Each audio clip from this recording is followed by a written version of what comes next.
Hey, it's Mike from ZERMELOmusic.com, and in this video I want to show you a couple vocal effects I used in my track Are You Mad?, which is in the Chris Lake Fisher style.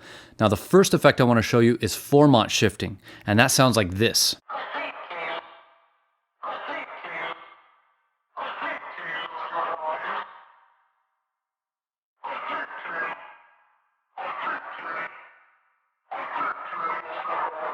And the second effect that I want to show you today is long feedback delays.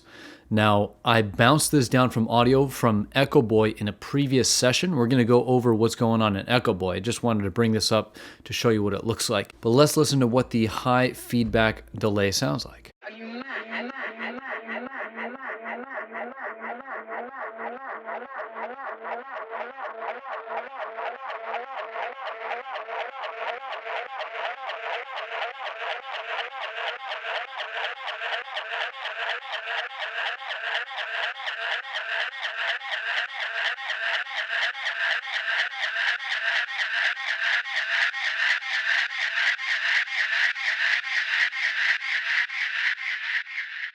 Sounds pretty terrible, but pretty cool in the mix. Now with Formant shifting, you're able to change the tone of a sound without affecting the pitch of the sound.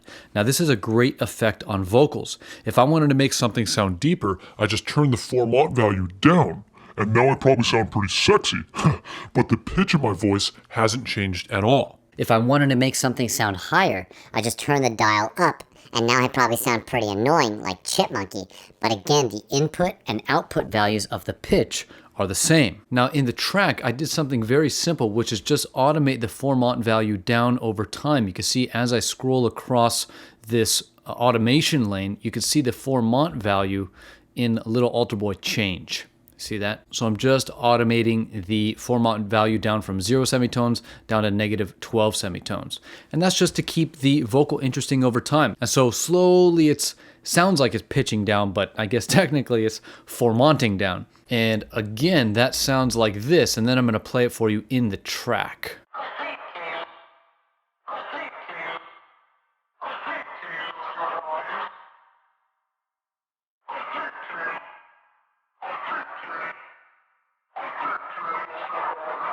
In the track, it sounds like this. It's a little bit subtle because there's a lead vocal in front, and then this Formant shifted vocal is kind of in the background, but you could probably pick it up. Check it out.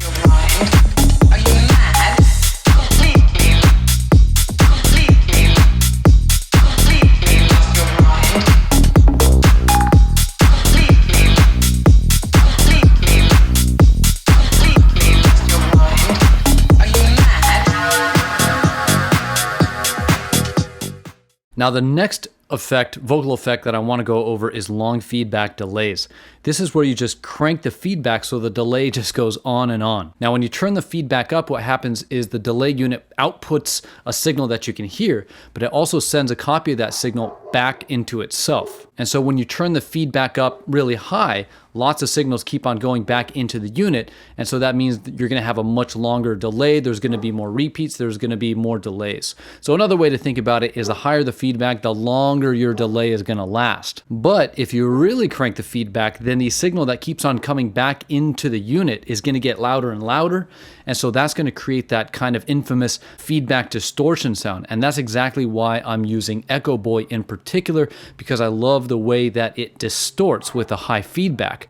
Another reason is you have all these different styles of delay sound, just different tones, and they're each going to give different kinds of distortion characteristics when you have the high feedback, so it just gives me a lot of creative options. Now what I've done is I've macroed the feedback knob, as you can see in the audio effect track here, and I've changed the mapping. It's important to talk about this, because I've changed the mapping between 100% feedback, we'll just call it 100% feedback, and 85% feedback here.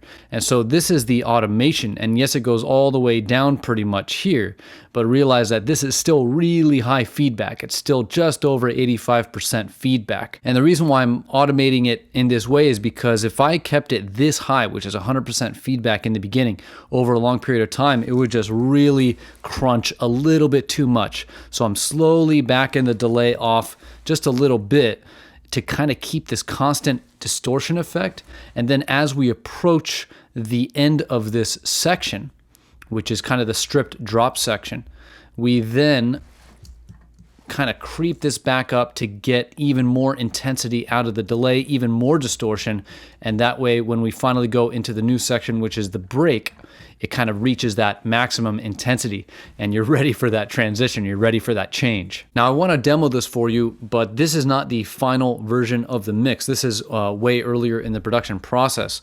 And this is also not what we're going to be hearing because this channel is actually off. I bounced it down to audio and just did a little bit of some mixing moves on here to get it to fit into the mix a little bit better.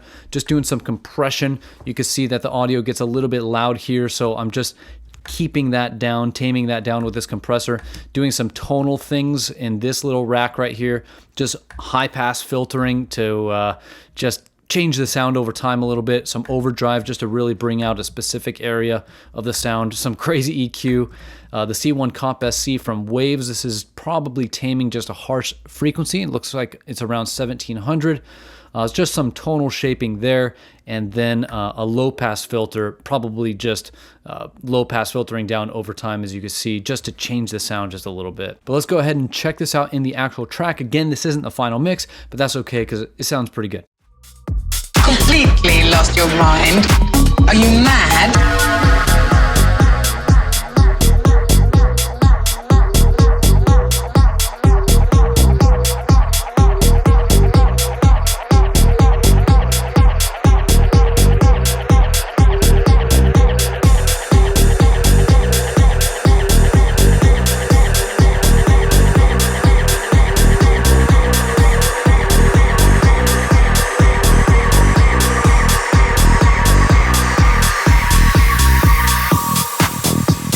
Cool, so that is the effect, pretty cool effect, and we kind of just walked through quickly the post-processing. Obviously there's post-processing on the Formant shifted vocal as well. We're not going to go too deep into that. I recommend checking out my lead vocal processing video, and you can see where I go in depth about what I'm trying to do when I'm mixing vocals. I'll put a link to that video in the description. You can also click the card on the top right corner of your screen. And don't forget, you can download the samples from Are You Mad, which is this track in the Chris Lake Fisher style. You can download those samples for free. The link is in the description. So download those free samples, start messing around with some vocal effects, and I'll see you in the next video.